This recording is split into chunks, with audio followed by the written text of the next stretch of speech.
नमस्कार दोस्तों, फिर से आपको एक बार स्वागत है ganesstudy.com में। तो आज मैं लेकर आया हूँ CBSE 9th class English movements का 10 चैप्टर, जो कि है द बेगर। इसका राइटर है एंटोन चुकबो। तो चलते स्टार्ट करते हैं। इसके पहले मैं बताऊं कि यह चैप्टर जो है एक प्ले है, यानी ड्रामा है। इसमें 3 करेक्टर्स हैं, आप याद कर लें ताकि स्टोरी को समझने में ईजी होगा। फर्स्ट करेक्टर है सरगे, जो कि एक एडवोकेट है। सेकेंड करेक्टर है लुस्कॉव, जो कि एक बेगर है, भीख मांगने वाला। थर्ड करेक्टर है ओल्गा, जो कि एक कुक है, एडवोकेट सरगे के पास रहती है। आगे बढ़ते हैं। What induced the beggar Lushkoff to change his ways, let's read and find out. Induced means प्रेरित करना एंड मोटिव करना, यानी कौन ऐसी बातें हैं कि लुस्कॉव जो बेगर है उसको जीवन को बदलने में प्रेरित करता है। आखिर वो कौन सी बात है कि उसके लाइफ को पूरी तरह से बदल के रख देता है। इसी चीज़ को हम लोग चैप्टर में पढ़ेंगे और फिर समझेंगे। आगे बढ़ते हैं। Kind sir have pity, turn your tension to a poor hungry man. यहाँ पर भिखारी इंग्लिश में भीख मांग रहा है। हिंदी में जनरली हम लोग हमेशा सुनते हैं भीख मांगते हुए, यहाँ पर भिखारी स्टैंडर्ड है। कह रहा है दयालु सर दया करे, अपने ध्यान को एक भूखे व्यक्ति की तरफ दे। For 3 days I have had nothing to eat, I haven't 5 kopecks for lodging, I swear it before God. कह रहा है कि मैं 3 दिन से सर कुछ नहीं खाया हूँ, मेरे पास 5 कॉपेक्स भी नहीं है एक लॉजिंग के लिए। Kopecks means Russian coins, lodging means a place in which someone lives or stays temporarily, यानी थोड़े समय के लिए जब कभी हम लोग रूम को भाड़े पर लेते हैं उसे लॉज कहते हैं। यानी कह रहा है मेरे पास इतना पैसे भी नहीं है कि मैं एक रूम को हायर करके रह सकता हूँ, और मैं सब कुछ सच बोल रहा हूँ, मैं भगवान की कसम खा के कह रहा हूँ, मैं कुछ भी झूठ नहीं बोल रहा हूँ। For 8 years I was a village school teacher and then I lost my place through intrigues. वो कह रहा है कि मैं 8 साल तक एक विलेज स्कूल टीचर था, मैं किसी इंट्रीग्यूज में सोचा साजिश, जिसे कॉन्स्पायरेसी कहते हैं, जिसके तहत मुझे जॉब को छोड़ना पड़ा। यानी एक स्कूल टीचर थे और यह आज भीख मांग रहे हैं, यानी टीचर की यह दशा है। आई फेल अ विक्टिम टू कलमनी। वो कह रहे कलमनी मीन्स बैक बाइट, जिसे चापलूसी कहते हैं। अतः मैं एक ऐसे चापलूसी में फंस गया और मुझे अपना जॉब को खोना पड़ा। It is a year now since I have had anything to do. और आज 1 साल हो गया और 1 साल से मैं एक बेरोजगार बैठा हूँ। The advocate Sergey looked at the ragged, fawn-colored overcoat of the suppliant, at his dull, drunken eyes, at the red spot on either cheek, and it seemed to him as if he had seen this man somewhere before. तो जैसे advocate सरगे इसके ऊपर नजर पड़ता है, ragged means फटा पुराना कपड़ा पहना हुआ, जिस प्रकार के एक भिखारी अपना हुलिया बना के रखता है, और एक कोट पहना हुआ था जो फाउन कलर का कोट था। सप्लायंट मीन्स एक ऐसे भिखारी जो क्लब क्लब के किसी के पास भीख मांग रहा हो। उसके आंख देखने से ऐसा लग रहा था वो दारू पी रखा था, उसके गाल पे एक धब्बा था। और यह सारे हुलिया देखने के बाद सरगई को ऐसा लगा कि इस व्यक्ति को मैंने कहीं देखा है। आप इसे अंडरलाइन कर ले ताकि आपको नोट्स बनाने में ईजी होगा। I have now had an offer of a position in the province of Kaluga, the mendicant went on, but I haven't the money to get there. आगे कह रहा है बेगर कि मेरा ऐसा नहीं कि मैं बाय प्रोफेशनल एक भीख मंगा हूँ, मेरे पास एक ऑफर भी है, कलुगा में एक प्रोविंस का जॉब करने का ऑफर आया है। एंड मेंडिकेंट मीन्स भिखारी, और भिखारी और आगे कहता है कि बट मेरे पास पैसा नहीं है कि सर मैं वो जा करके उस जॉब को पकड़ सकूं। हेल्प मी काइंडली, सर दया करें। I am ashamed to ask but I am obliged to by circumstances. मैं शर्मिंदित हूँ, मुझे भीख नहीं मांगना चाहिए, मगर फिर भी मैं सर क्या कर सकता हूँ, मैं अपने परिस्थिति से मजबूर हूँ, अतः मुझे भीख मांगना पड़ रहा है।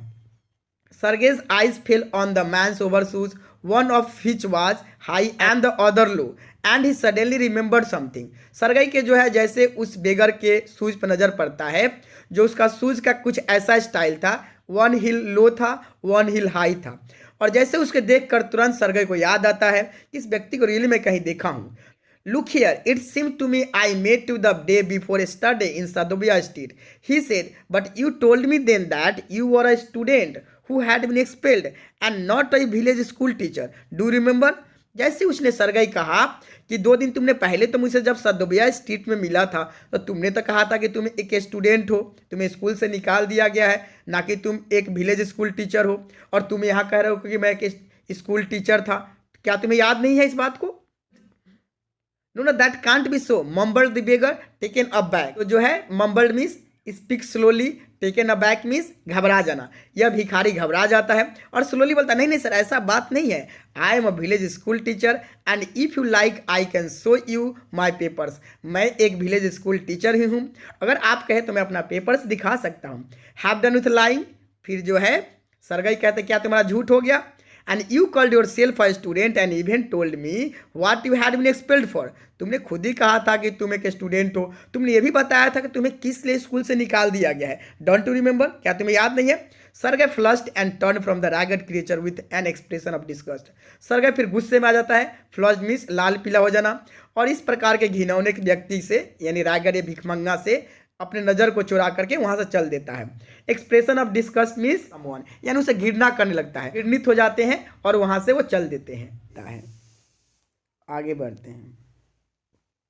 This is dishonesty my dear sir, he cried angrily. फिर जो है बेगर कहता है सर ये तो एक बेईमानी होगा सर ना, आप जो इसी प्रकार से बिना जो है मुझे मदद किए जा रहे हैं।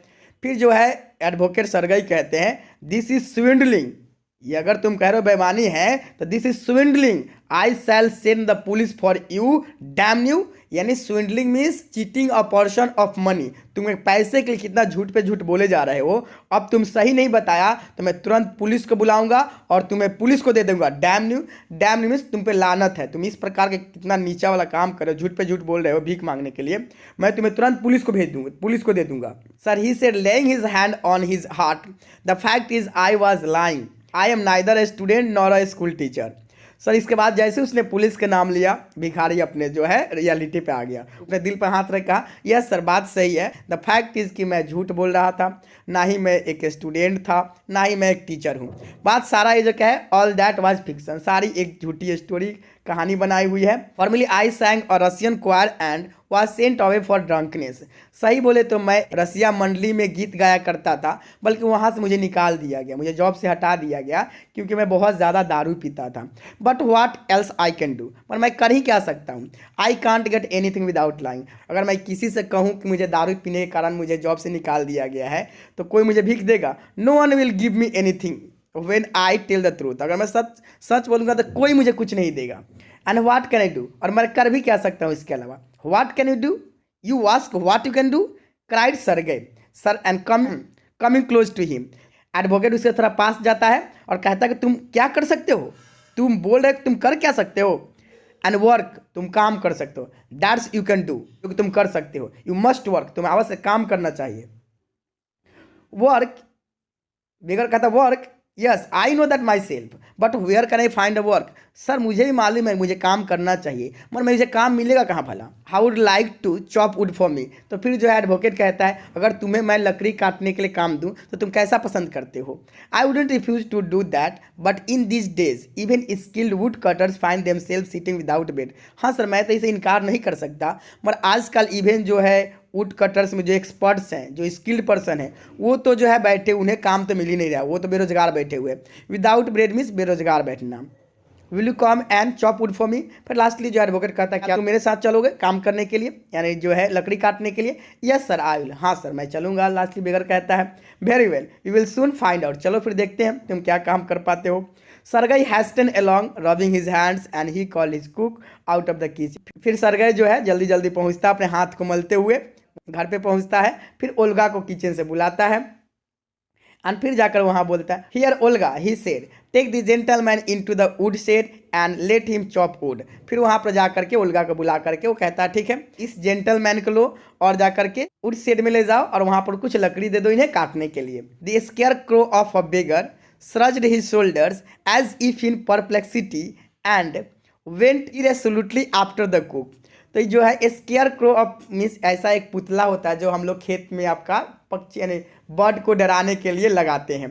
तो इस बेगर का उसी प्रकार से ऐसा हुलिया देख रहा था, जैसा लग रहा था पुतला की तरह बना हुआ है, अपने जो है शोल्डर को मतलब श्रज्ड मीन्स रेज अप यानी हिलाते हुए, एकदम ऐसा लगता है परप्लेक्सिटी। परप्लेक्सिटी मीन्स बिल्डरमेंट यानी हैरानी से, यानी वो बहुत हैरान था, उसे ऐसा दिख रहा था बहुत परेशान है। एंड जो है और एब्सोल्युटली मींस हेजिटेंटली यानी अनडिसाइडली, यानी पूरी तरह से उसका इच्छा नहीं कर रहा था कि मैं जाऊं और लकड़ी काटूं, इसको पूरा तरह से मन नहीं दिख रहा था, फिर भी जो है वो कुक के पीछे पीछे जा रहा था। It was obvious from his gait that he had not consented to go and chop wood because he was hungry and wanted work, but simply from pride and shame and because he had been trapped by his own words। ये वास्तव था कि वो उसके ऐसे gate means वाक, उसके चाल से ऐसा लगता था बिल्कुल इंटरेस्टेड नहीं था वो जा करके जो है लकड़ी काटने के लिए, क्योंकि वो बहुत ज़्यादा भूखा था। फिर भी उसे काम तो चाहिए था। सिंपली बात करें तो प्राइड एंड सेम, एक अभिमान और जो है एक शर्म के में फंस गया था।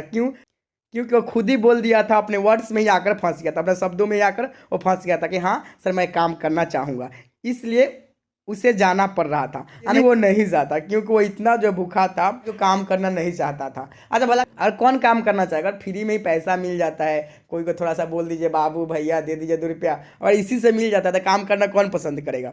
It was obvious too that his strength had been undermined by vodka and that he was unhealthy and did not feel the slightest inclination for toil। ये वास्तव था कि उसके शरीर में थोड़ा सा भी ताकत नहीं था। क्यों सारा ताकत कैसे हो गया था, अंडरमाइंड हीन हो गया था, वोडका पी कर, वो दारू पी करके पूरे अपने शरीर को कमज़ोर कर लिया था, अनहेल्दी हो गया था। थोड़ा सा भी स्लाइटेस्ट इंक्लिनेशन मीन्स इंटरेस्ट, यानी थोड़ा सा उसका इंटरेस्ट नहीं दिख रहा था for toil means hard labour, यानी काम करने के लिए। Sergei hurried into the dining room. From its windows one could see the wood shed and everything that went on in the yard। फिर सरगई कहाँ चला जाता है, डाइनिंग रूम में चला जाता है। उस डाइनिंग रूम के विंडो से सब कुछ देखा जा सकता था कि आखिर यार्ड में क्या चल रहा है। Standing at the window Sergei saw the cook and the beggar come out into the yard by the back door and make their way across the dirty snow to the shed। फिर वहाँ से Sergei क्या देखता है कि cook और जो है बेगर वो दोनों बाहर आते हैं जो है और यार्ड में जाते हैं बैक डोर से, और होते हुए जो है डर्टी स्नो की तरफ बढ़ते और शेड में जाते हैं। Olga glared wrathfully at her companion, shoved him aside with her elbow, unlocked the shed and angrily banged the door। फिर ओल्गा क्या करती है, वहाँ पर जो गुस्से से जो है अपने कंपेनियन पर देखती है, फिर उन्हें जो अपने केहुनी से उसे धक्का मार के साइड करती है और फिर जो दरवाज़ा खोल करके फिर वो दोनों अंदर जाते हैं और फिर दरवाज़ा को कस से बंद कर देती है गुस्से से।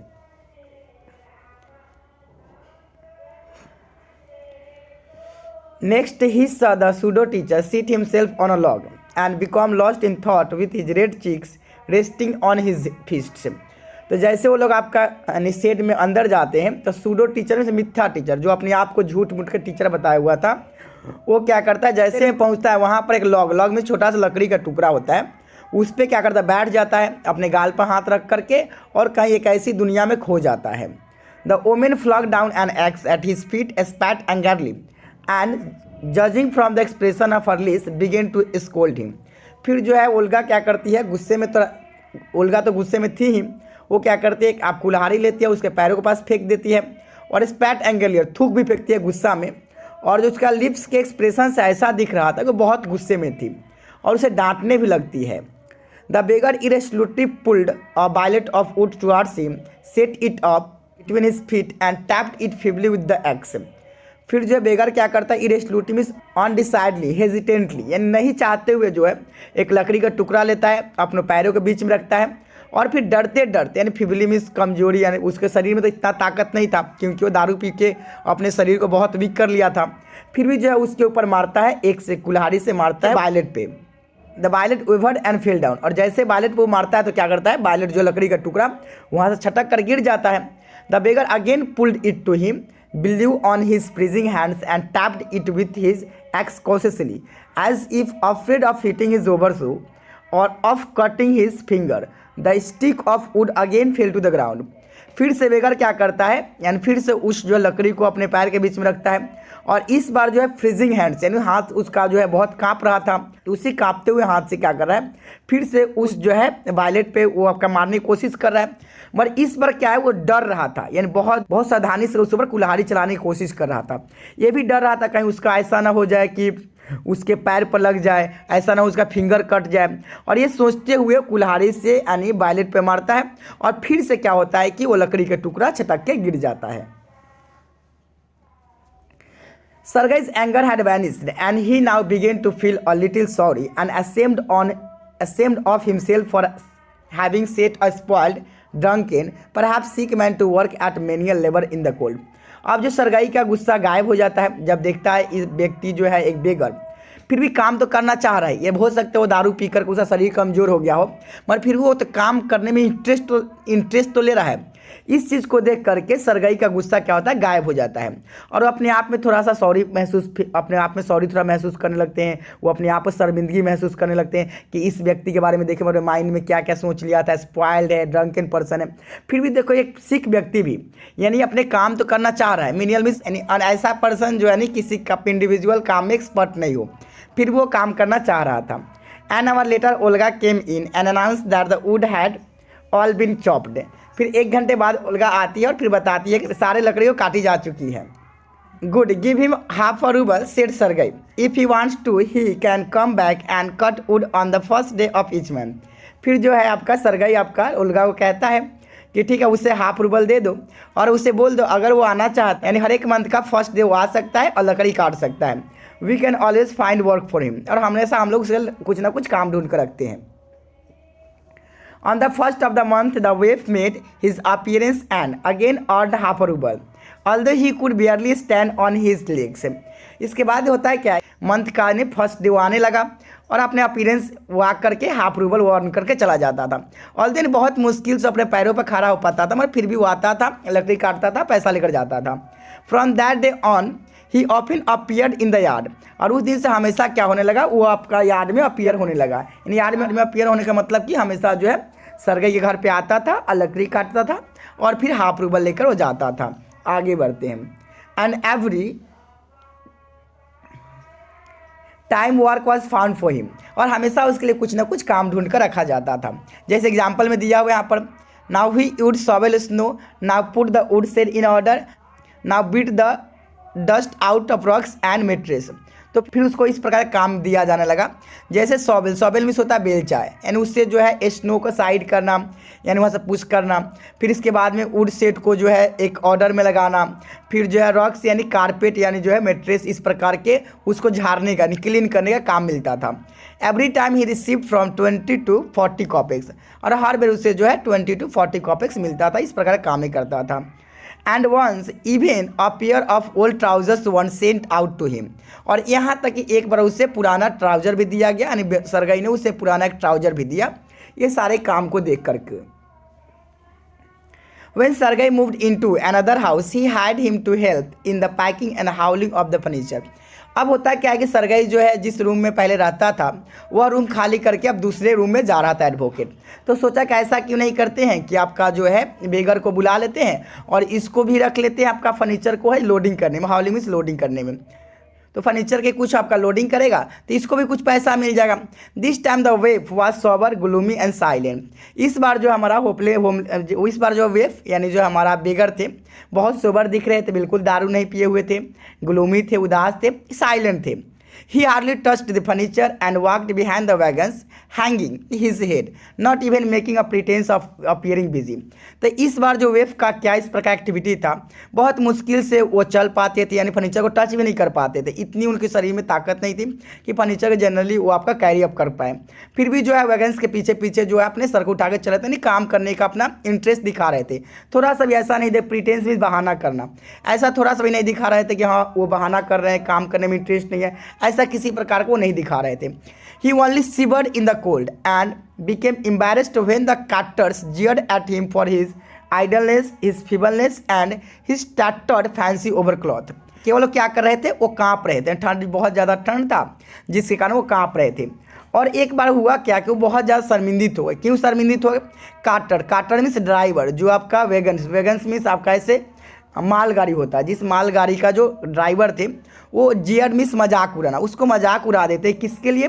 आइडलनेस के लिए, यानी आइडलनेस मीन्स होता है लेजीनेस, एंड फीबलनेस के लिए, फीबलनेस मीन्स इन वीकनेस के लिए, और उसे टैटर यानी फटा पुराना जो कपड़ा पहना हुआ था, एंड ओवरकोट। इस प्रकार को उसका हुलिया दे करके ये जो कार्टर्स लोग क्या है उसके ऊपर मजाक उड़ाने लगते हैं।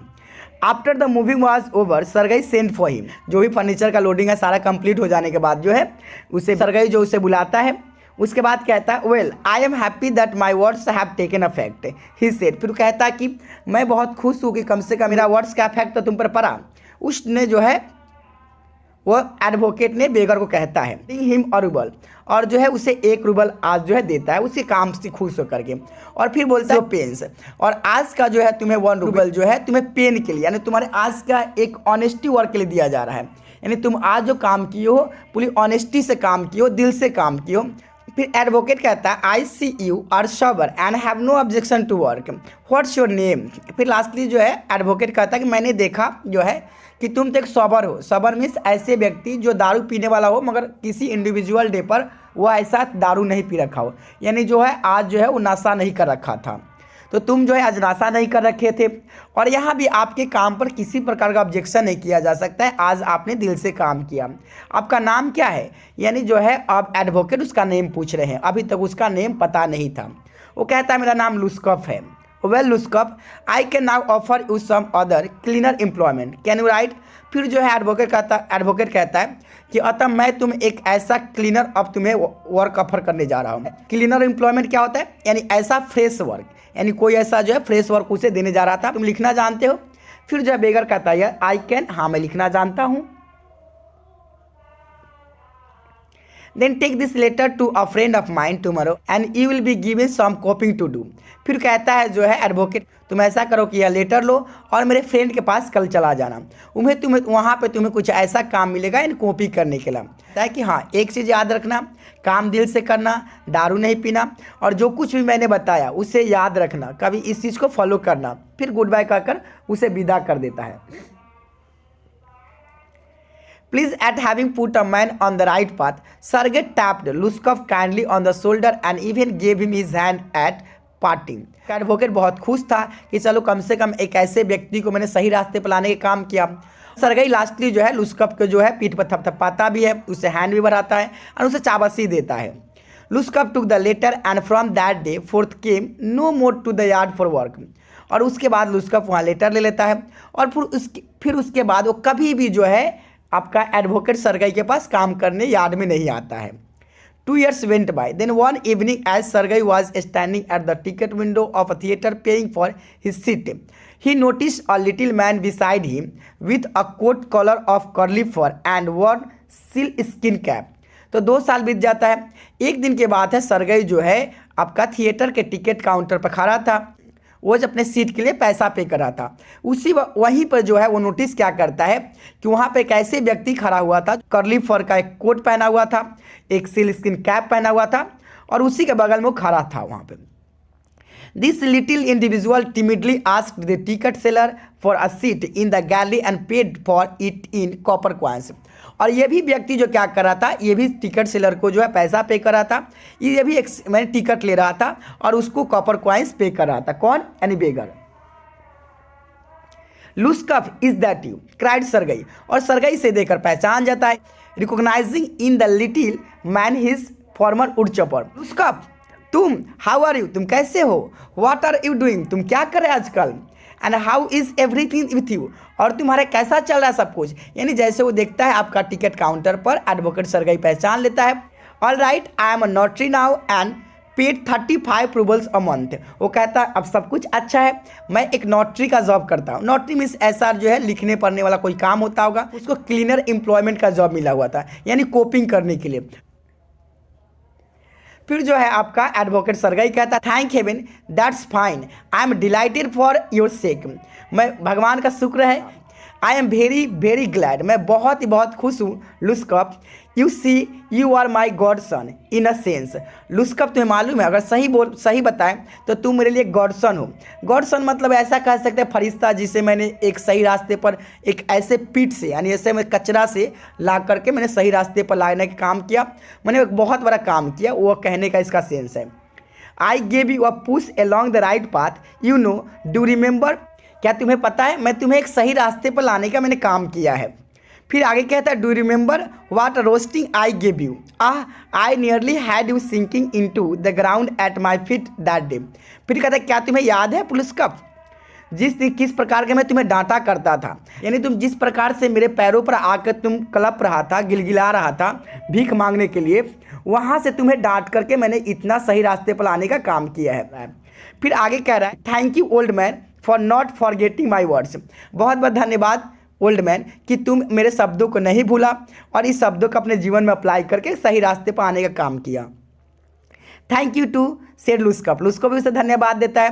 यानी कहता है, if I hadn't come to you then I might still have been calling myself a teacher और a student to this day. और फिर लुस्कप कहता है, बात तो सही है कि अगर मैं हो सकता कि अभी तक आपके पास नहीं आया होता तो अपने आप को इसी प्रकार के झूठ मूठ के टीचर स्टूडेंट बताते रहता। By flying to a protection I dragged myself out of a pit. और आप ही के प्रोटेक्शन के कारण मैं जो है एक वहाँ से यानी पीठ से यानी कचरा से अपने जीवन को निकालने में सफल हुआ। आई एम वेरी ग्लैड इंडीड, मैं सही में सचमुच में बहुत खुश हूँ। Thank you for your kind words and deeds, आपको बहुत बहुत धन्यवाद आपको शब्दों के लिए और आपने जो काम किया उसके लिए। I am very grateful to you and to your cook, मैं बहुत ही बहुत आपका आभारी हूँ और आपका कुक का। God bless that good and noble woman, भगवान उन्हें खुश रखे जो अच्छी और नोबल ओमेन को। You spoke finally then and I shall be indebted to you to my dying day, but strictly speaking it was your cook Olga who saved me। फिर जो है बेगर कहता है कि आखिर आपने तो बता ही दिया कि मैं आपका एक ऋणी हूँ, क्योंकि आपने मुझे एक ऐसे कचरा से बाहर निकाला है। आपने तो इस बात को बता दिया कि मैं आपका जो है एक ऋणी हूँ, मगर स्ट्रिक्टली स्पीकिंग मगर सही बताएं तो आपका उसमें बहुत बड़ा योगदान नहीं है। योगदान किसका है? ओल्गा, जिन्होंने मुझे उस कचरे से बाहर निकाली, उसने मेरा जो है लाइफ को बचा दी, जो कि ओल्गा जो है मेरी लाइफ को बचा दी। कहता हाउ इज़ दैट, ये कैसे? फिर बेगर कहता है कि सर आपको पता है when I used to come to your house to chop wood she used to begin oh you shirt you oh you miserable creature. जैसे ही मैं आपके घर पे लकड़ी काटने आता था वो देखते ही मुझे शुरू हो जाती थी। पता वो क्या कहती थी? यू शॉर्ट, यानी तुम एक पियक्कर हो। ओह यू, तुम एक दुनिया के सबसे दुखी इंसान हो। There is nothing for you but ruin, आपके जीवन में बर्बादी के अलावा कुछ नहीं है। Oh, then she would sit down opposite me and grow sad, look into my face and weep। और सर पता है वो जैसे मैं आपके घर पे आता था और काम नहीं कर पाता था, वो मेरे बगल में बैठ जाती थी, उदास हो जाती थी और फिर मेरे फेस पर देख करके और बहुत रोती थी, बहुत उदास हो जाती थी। फिर कहती थी, सर पता है आपको, ओह यू अनलक्की मैन, तुम दुनिया के सबसे एक जो है अनलक्की मैन हो। There is no pleasure for you in the world and there will be none in the world to come. और जो है दुनिया में तुम्हारे लिए कोई खुशी नहीं है, तुम्हारे दुनिया में कोई नहीं आने वाला है, तुम्हारे लाइफ में कोई नहीं आने वाला है। यू ड्रंकार्ड, तुम एक दुनिया का सबसे बड़ा पियक्कर हो। You will burn in hell, तुम्हें नर्क में जगह मिलेगा। ओ यू अनहैप्पी वन, तुम दुनिया का सबसे एक उदास व्यक्ति हो। And so she would cry on, और ये सब बोल करके वह रोने लगती थी। यू नो सर, आपको मालूम है इन दैट स्ट्रेन, वो कितनी तनाव सही, वो कितनी कष्ट सही। I can't tell you how much misery she suffer, मैं आपको बता नहीं सकता वो कितनी जो दुख की होगी, कितनी सफ़र की होगी, मैं बता नहीं सकता। How many tears she shed for my sake, मुझे बदलने के लिए वो कितनी आंसू बहाई होगी, मैं ये भी नहीं बता सकता। But the chief thing was, मगर एक चीज़ मैं बता सकता हूँ, सबसे जो चीप थिंग था, she used to chop the wood for me, यानी सबसे जो चीप थिंग है कि जैसे मैं आता था मैं लकड़ी नहीं काटता था, वो सारा लकड़ी मेरे लिए काटा करती थी। Do know sir that I did not chop one single stick of wood for you, क्या सर आपको मालूम है मैंने आपके घर पर आज तक एक सिंगल जो है लकड़ी का टुकड़ा मैंने नहीं काटा। सी डिड इट ऑल, सारे लकड़ियाँ वो खुद काटती थी, फिर जाकर आपको बताती थी कि मैं लकड़ी काटा हूँ। अब यहाँ पर सारे स्टोरी का रहस्य मालूम हुआ कि यह जो है हमारा बेगर जो है एक भी लकड़ी नहीं काटते थे, सारा लकड़ी कौन काटती थी? वो कुक काटती थी, और कुक जाकर के एडवोकेट के कहती थी, यानी सारी लकड़ी काटी जा चुकी है, और फिर जो है एडवोकेट उसे पैसा देता था। यानी जो है यह पूरी ओल्गा जो है इसे सेव यानी उस लाइफ नरक वाले लाइफ से निकालने के लिए बहुत बड़ा काम की है।